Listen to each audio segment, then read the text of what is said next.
One more problem on death of a partner as per accounting standard 26.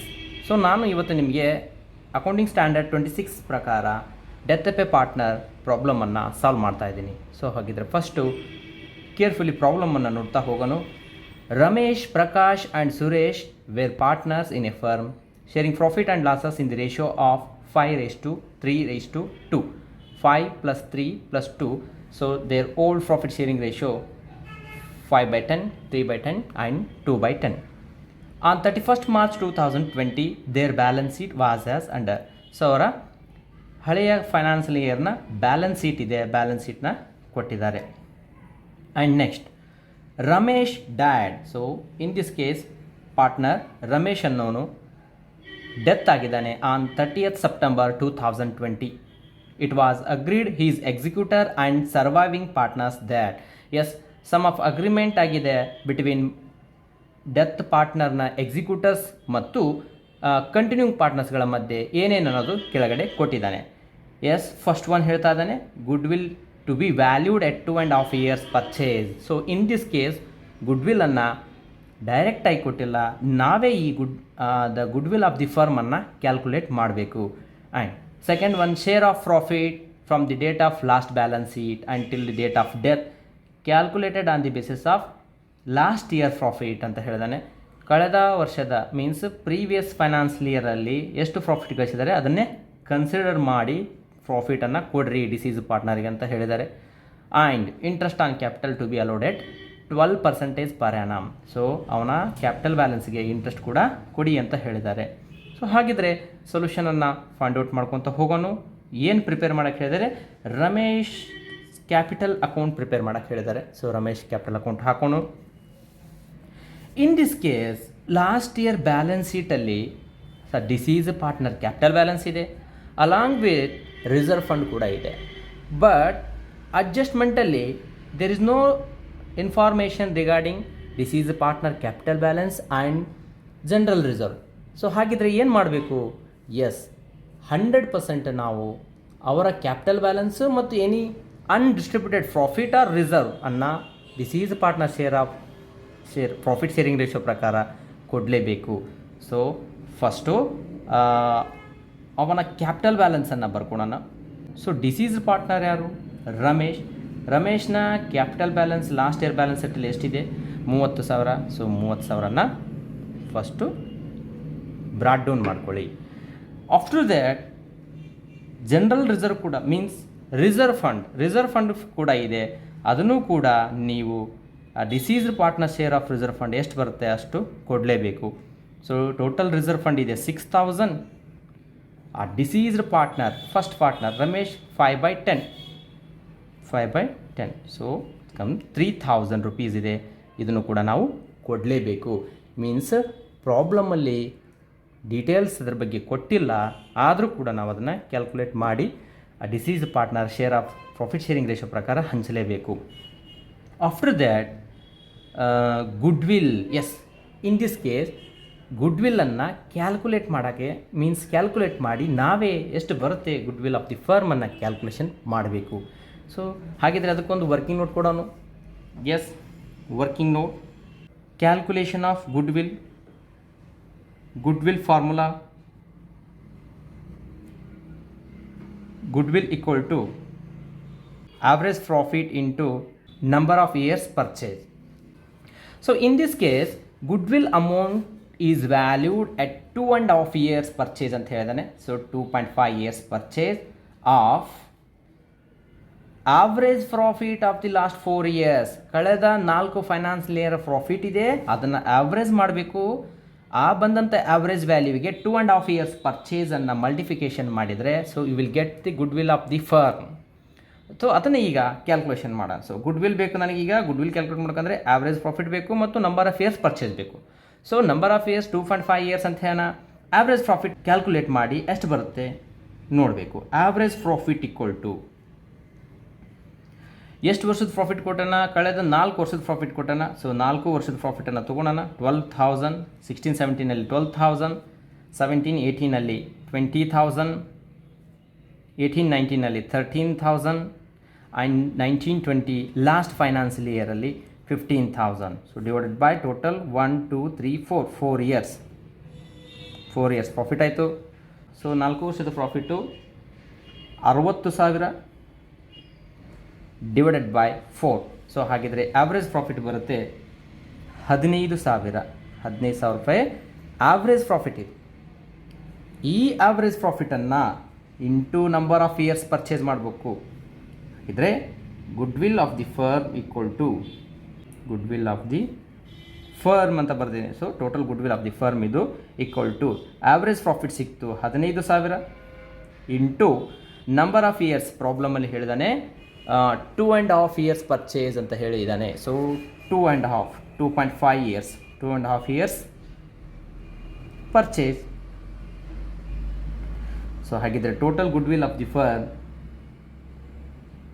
37,500.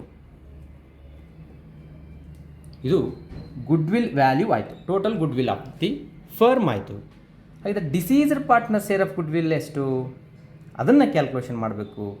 And in this case the goodwill treatment as per the accounting standards 26 ಪ್ರಕಾರ ತೋರಿಸಿ ಅಂತ ಹೇಳಿದ್ದಾರೆ. Right, ಬಿಡ್ಸೋನು simple ಇದೆ. ಇನ್ previous ಕ್ಲಾಸಸಲ್ಲಿ ಡೈರೆಕ್ಟಾಗಿ ನಾನು deceased partner share of ಗುಡ್ವಿಲನ್ನು goodwill account ಅಂತ ಬರೆದು ಕ್ಯಾಲ್ಕುಲೇಟ್ ಮಾಡಿ ಹಚ್ಚಿದ್ವಿ. Same procedure deceased partner goodwill amount ಎಷ್ಟು ಬರುತ್ತೆ ಅಂತ ಕ್ಯಾಲ್ಕುಲೇಟ್ ಮಾಡಬೇಕು out of the total goodwill of the ಫರ್ಮಲ್ಲಿ. ಅದನ್ನು ಸರ್ವೈವಿಂಗ್ ಪಾರ್ಟ್ನರ್ಸ್ ಅಂತ ಹೇಳಿದ್ದಾರೆ. Surviving partners or continuing partners ಯಾರು? ಪ್ರಕಾಶ್ ಮತ್ತು ಸುರೇಶ್. ಅವರ ಓಲ್ಡ್ ರೇಷಿಯೋ ಪ್ರಕಾರ ಏನು ಮಾಡೋಕ್ಕಾಗತ್ತೆ, ಅವರ ಕ್ಯಾಪಿಟಲ್ ಅಕೌಂಟಿಗೆ ಡೆಬಿಟ್ ಆಗುತ್ತೆ, ಡಿಸೀಸ್ ಪಾರ್ಟ್ನರ್ ಕ್ಯಾಪಿಟಲ್ ಅಕೌಂಟಿಗೆ ಕ್ರೆಡಿಟ್ ಆಗುತ್ತೆ. ಹಾಗಿದ್ರೆ ಫಸ್ಟ್ ನೋಡಿ, 3 ಜನ ಪಾರ್ಟ್ನರ್ಸ್ ಇದ್ದಾರೆ, ರಮೇಶ್, ಪ್ರಕಾಶ್ ಆ್ಯಂಡ್ ಸುರೇಶ್. ಅವರ ಪ್ರಾಫಿಟ್ ಶೇರಿಂಗ್ ರೇಷಿಯೋ ಕೂಡ ಕೊಟ್ಟಿದ್ದಾರೆ 5:3:2. So 5/10, 3/10 and 2/10. ಈಗ ರಮೇಶ್ ಅನ್ನೋನು ಸತ್ತಿದ್ದಾನೆ, ಡೆತ್ ಆಗಿದ್ದಾನೆ. ಸೊ ಪಾರ್ಟ್ನರ್ಶಿಪ್ ಫರ್ಮಿಂದ ರಮೇಶ್ ಎಕ್ಸಿಟ್ ಆದನಂತಂದರೆ ಕಂಪ್ಲೀಟ್ಲಿ ಅವನ profit sharing ratio will benefit to the continuing partners. ಹಾಗಿದ್ರೆ ಆ new ratio or gain ratio of Prakash and Suresh ಎಷ್ಟು ಉಳಿತು? 3:2. ಇವಾಗ ಕ್ಯಾಲ್ಕುಲೇಟ್ ಮಾಡಿರಿ, 3 + 2 5. ಹಾಗಿದ್ರೆ gain ratio of Ramesh and Prakash 3:5. ಈ 3:5 ರೇಷಿಯೋ ಪ್ರಕಾರ continue partners capital account debit ಮಾಡೋಣ, ಡಿಸೀಸ್ ಪಾರ್ಟ್ನರ್ ಕ್ಯಾಪಿಟಲ್ ಅಕೌಂಟಿಗೆ ಟೋಟಲ್ ಡಿಸೀಸ್ ಪಾರ್ಟ್ನರ್ ಗುಡ್ವಿಲ್ ಅಮೌಂಟನ್ನು ಕ್ರೆಡಿಟ್ ಮಾಡೋಣ. ಸೊ ಹಾಗಿದ್ರೆ ಫಸ್ಟು ಡಿಸೀಸ್ ಪಾರ್ಟ್ನರ್ ಯಾರು? ರಮೇಶ್ನ ಶೇರ್ ಆಫ್ ಗುಡ್ವಿಲ್ ಎಷ್ಟು ಬರುತ್ತೆ ನೋಡೋಣ. So total goodwill of the firm 37,500 ಬಂತು, ಇಂಟು ರಮೇಶ್ನ ಓಲ್ಡ್ ಪ್ರಾಫಿಟ್ ಶೇರಿಂಗ್ ರೇಷಿಯೋ 5/10 ಮಾಡಿದರೆ 18,750.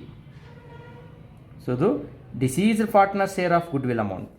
ದಿಸ್ ಗುಡ್ವಿಲ್ ಅಮೌಂಟನ್ನು ಅಡ್ಜಸ್ಟ್ಮೆಂಟ್ ಮಾಡ್ತೀವಿ, continuing partners capital account debit ಮಾಡ್ತೀವಿ, deceased partner capital account credit ಮಾಡ್ತೀವಿ. As per the retirement of a ಪಾರ್ಟ್ನರಲ್ಲಿ ಹೇಗೆ retiring partner share of goodwill ಅಮೌಂಟನ್ನು ಡಿಸ್ಟ್ರಿಬ್ಯೂಟ್ ಮಾಡಿದ್ವಿ, ಅದೇ ಸೇಮ್ ಜರ್ನಲ್ ಎಂಟ್ರಿ ಕೂಡ ಇಲ್ಲಿ ಪಾಸ್ ಮಾಡ್ತೀನಿ. ಕಂಟಿನ್ಯೂಯಿಂಗ್ ಪಾರ್ಟ್ನರ್ಸ್ ಯಾರು? Prakash's capital account debit. Next partner Suresh's capital account debit to deceased partner Ramesh. Yes, the total goodwill amount goes to Ramesh 18,750. This 18,750 anna continuing partners in their new profit sharing ratio 3/5 ratio ಪ್ರಕಾರ ಅವ್ರ ಅಕೌಂಟಿಗೆ debit ಮಾಡಬೇಕು. ಯಾರಿಗೆ? ಪ್ರಕಾಶ್ ಅಕೌಂಟಿಗೂ ಮತ್ತು ಸುರೇಶನ ಅಕೌಂಟಿಗೆ 2/5 ratio ಪ್ರಕಾರ debit ಮಾಡಬೇಕು. So Prakash account it comes total 11,250. Suresh account 7,500. This is the treatment of goodwill as per 26 AS. So ನಾನೀಗ ಅದನ್ನು ಡಿಸೀಸ್ ಪಾರ್ಟ್ನರ್ ರಮೇಶ್ನಿಗೆ 18,000 ಡೈರೆಕ್ಟಾಗಿ ಬರೆಯೋದಲ್ಲ, ಯಾರ ಅಕೌಂಟಿಂದ ಅದು ಬಂತು ಅವ್ರನ್ನ ಇಲ್ಲೇ ನೇಮನ್ನು ಬರಿತೀನಿ. So in the name of by Prakash's capital account same once again ಇಲ್ಲಿ ಕ್ಯಾಲ್ಕುಲೇಟ್ ಮಾಡ್ತೀನಿ. Deceased partners goodwill amount is 18,750 into ಇವನ new profit sharing ratio first partner 3/5, so 11,250 first partner ಬಂತು by Suresh's capital account. So ಇವನು ಕೂಡ deceased partner share of deceased partner goodwill ಅಮೌಂಟನ್ನು ಇವನ gain ratio ಪ್ರಕಾರ ಇವನ ಅಕೌಂಟಿಗೆ ಡೆಬಿಟ್ ಮಾಡಬೇಕು. So it's 7,500. So this is the treatment of goodwill as per 26 AS. So ಏನು ಚೇಂಜಸ್ ಇಲ್ಲ, ಡೈರೆಕ್ಟಾಗಿ 18,750 ರೂಪಾಯಿ ಅಮೌಂಟನ್ನು ಕೊಡ್ತಿದ್ವಿ. ಅದನ್ನು continuing partners or surviving partners capital ಅಕೌಂಟಿಗೆ ಡೆಬಿಟ್ ಮಾಡ್ತೀವಿ, ಡಿಸೀಸ್ ಪಾರ್ಟ್ನರ್ ಕ್ಯಾಪಿಟಲ್ ಅಕೌಂಟಿಗೆ ಕ್ರೆಡಿಟ್ ಮಾಡಿದ್ವಿ. So this is the accounting standard 26 ಪ್ರಕಾರ ಇಷ್ಟೇ ಚೇಂಜಸ್ ಆಗುತ್ತೆ, ಮತ್ತೇನು ಚೇಂಜಸ್ ಆಗಲ್ಲ. And next treatment of goodwill ಮುಗೀತು. Next share in the profit from the date of last balance sheet till the date of death to be calculated on the basis of last year profit ಅಂತ ಹೇಳಿದಾನೆ. ಇಲ್ಲೇ estimated profit ಅಂತ ಕೊಟ್ಟಿಲ್ಲ, last year profit based on the last year profit ಅಂದರೆ last financial year profit. So ಅದನ್ನು ಇಲ್ಲೇ ಕೊಟ್ಟಿದ್ದಾನೆ 2019-20. This is the previous financial year.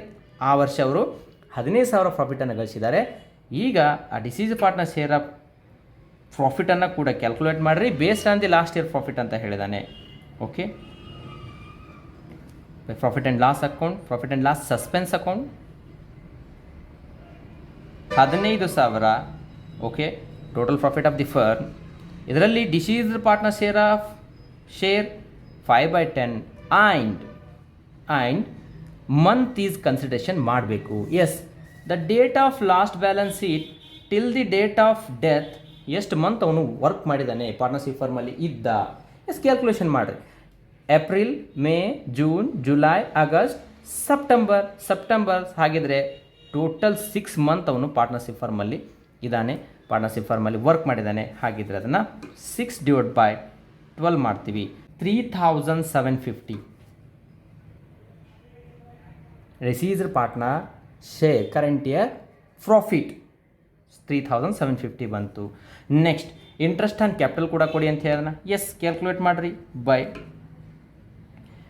Interest on capital. So capital of the deceased partner 30,000 ಇದೆ.